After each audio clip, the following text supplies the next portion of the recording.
Welcome to Talk Law Radio with attorney Todd Marquardt of the Marquardt Law Firm at marquardtlawfirm.com. Welcome back to Talk Law Radio. I'm Todd Marquardt. In the beginning, God had one law. Don't eat from the fruit of that tree. Then he gave Moses the 10 Commandments. And now we have municipal, state, and federal lawmakers that won't stop creating new laws that might impact you without you knowing it. So tune in to Talk Law Radio, where I talk about the law and find out what the new laws are, what's happening in the courts, and share it with your friends. Go to YouTube and search for Talk Law Radio and look for the Lady Justice and the red, white, and blue colors and click subscribe. That way you can watch these shows in bite-sized segments while you're walking the dog, washing the dishes, or working in the garage. Last segment, we were talking about goals and resolutions, and Melody shared with us a goal that she struggles with and a goal that she was happy to achieve. And I talked about a goal that I struggled with, and now I want to tell you what goal I was happy to achieve. Years ago, my office lease was ending, and I could stay in the same place. I could find a new place, but part of my financial plan was to buy my own office space. And it's like buying a house, except it's more challenging because banks have different criteria that they look for in deciding whether they think that you're going to pay them back.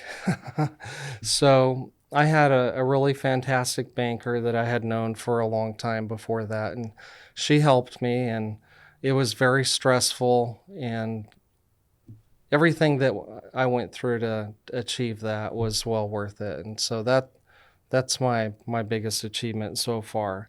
The next thing that I want to do, though, is Lexi had been training for agility, where they run through the tunnel and over the ramp and on the balance beam. Around the cones. Yeah. Yeah. Oh, yeah, the weave. She needs to practice that. But then I got tired of driving to all of these different venues where they have a practice field set up for agility. And so we did that for about a year, and we had never gone to competition.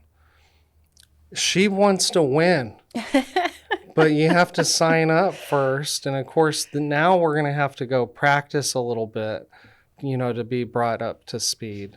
So that was a little bit of exercise for me. I wasn't an athlete as a kid. Okay. I was in the band. What'd you play? Saxophone. Oh, cool. Okay. And so I never really got into that habit of exercising. Have you always been exercising and into fitness your whole life? Is that a lifelong habit? Yeah, it has. I started playing sports in junior high because my best friend was being forced by her parents to play basketball. So she begged me to play with her. And then I just fell in love. Ever since then, I played sports. And after, I was done with that, I've always done strength training or I got really into running for a time. So I've gone through different phases with it, but I've always been active and pretty competitive. That makes it easy. It's a lifelong habit. Yeah, I guess so. I think, I'm kind of just wired that way though. So I can't sit still even if I wanted to. I kind of have to get up and move. So I have a standing desk at work and it helps me to be more productive. Yeah. That makes a lot of sense. Let's talk a little bit about nutrition. You, at one time, got a certification in nutrition coaching. Tell us what that was like. Yeah, that was, I did it for a couple of reasons. I wanted to help people reach their goals, and also I wanted to learn more about nutrition. And it's like equivalent to a personal trainer certification. Anybody can go and get certified online in a month or a couple of months. And I appreciated what I learned through it. But the system that you're taught to help people reach their goals was very similar to what Joseph was describing with his financial planning. Digging deep and first uncovering really the deeper reasons of why somebody wants to change. Why do they want to change their eating habits? And usually that is a deep conversation to have with people, because for a lot of people, it's been a lifelong struggle, or they've tried and failed so many times that it's this big mental hurdle now. It just feels so daunting. And anyway, there's a system. You get down to the why, and then come up with a plan, just like he was describing, have a specific plan. And then a huge factor of success is going to be accountability. So having that coach, like, he helps to keep his people accountable by showing them exactly where their money's going, getting on the scale or whatever it is. Having that accountability is going to be a big indicator of success. Okay. I always heard it this way. How do you eat an elephant? One bite at a time. Yeah. Yeah. And then I have a friend that lives out in California that I visit sometimes, and he always talks about, well, what can you do? Start small. He calls it the gradient scale, and then you build up to achieving bigger and bigger things. So tell us a little bit about the nutrition stuff that you learned. It's pretty basic. So, you learn like the kind of main guidelines, how your body processes different types of foods. You learn what your body does when you consume fats, carbohydrates, proteins, why each of that is important for our body.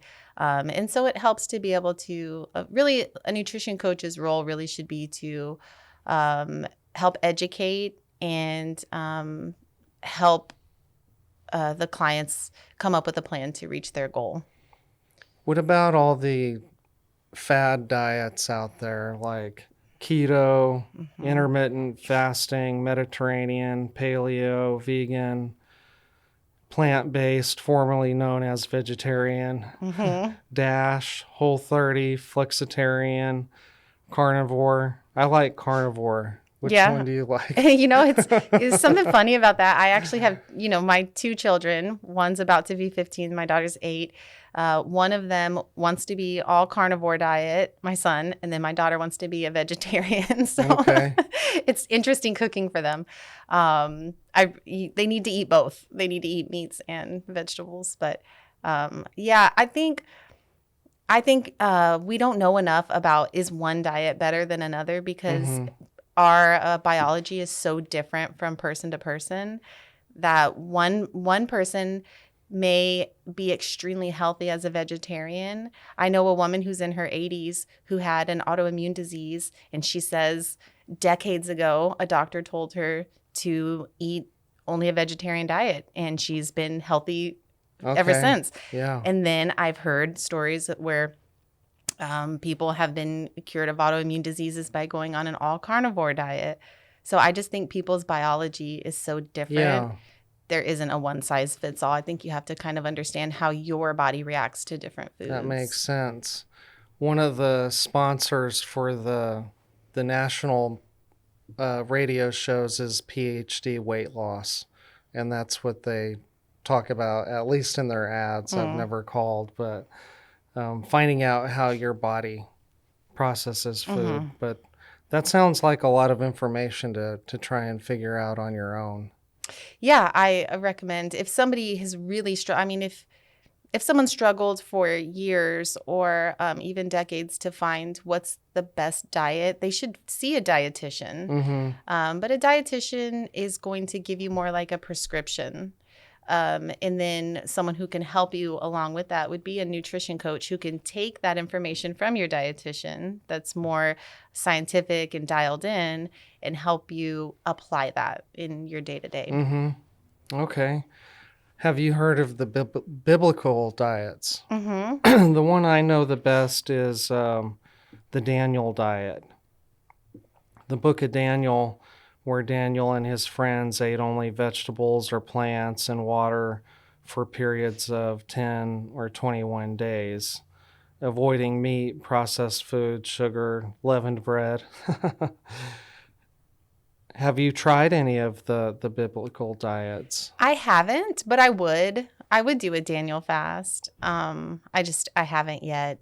There was a group at the church who've done it before. Okay. And they liked it, and they've done it several times. So I assume if you're coming back again, it probably worked pretty well the first time.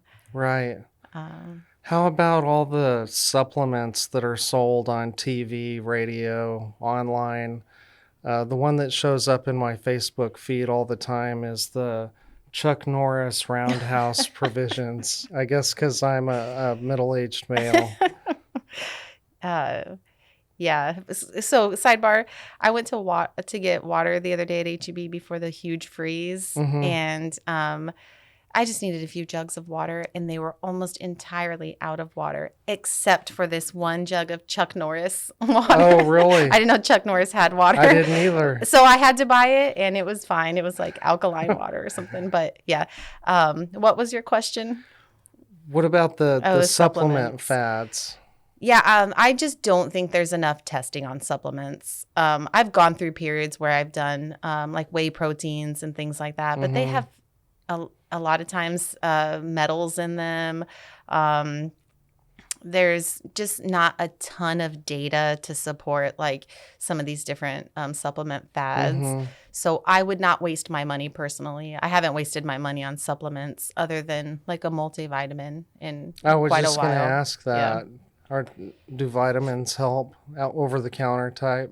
Yeah, I think that they fill in some of the gaps in our diet if you're missing some specific, vitamins or minerals. So it's always helpful to have a multivitamin. The multivitamin that I used to take, and this is no endorsement because I can't claim that I was any healthier or better, but USANA was claimed to be the pharmaceutical grade vitamin. Okay.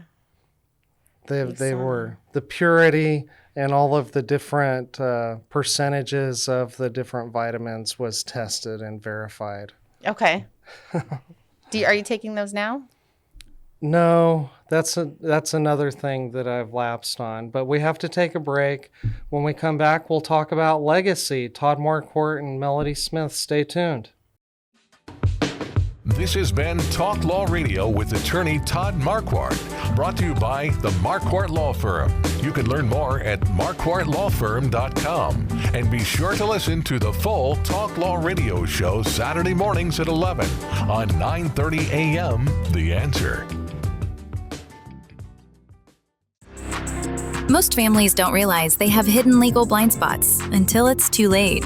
Wills, trusts, Medicaid planning, even protecting a business. These are the kinds of issues attorney Todd Marquardt helps uncover before they become problems. Todd is the host of Talk Law Radio, where each week he guides listeners through the legal challenges families, veterans, and business owners face, while showing them the practical steps to protect what matters most. Catch Talk Law Radio, Saturdays at 11 a.m. on 9:30 a.m. The Answer, 6:30 a.m. The Word, and now in Houston on AM 1070 and 103.3 FM The Answer, or anytime on YouTube. Planning isn't just about documents. It's about peace of mind, security for loved ones, and building a legacy that lasts. Don't wait for a crisis. Do it before you die.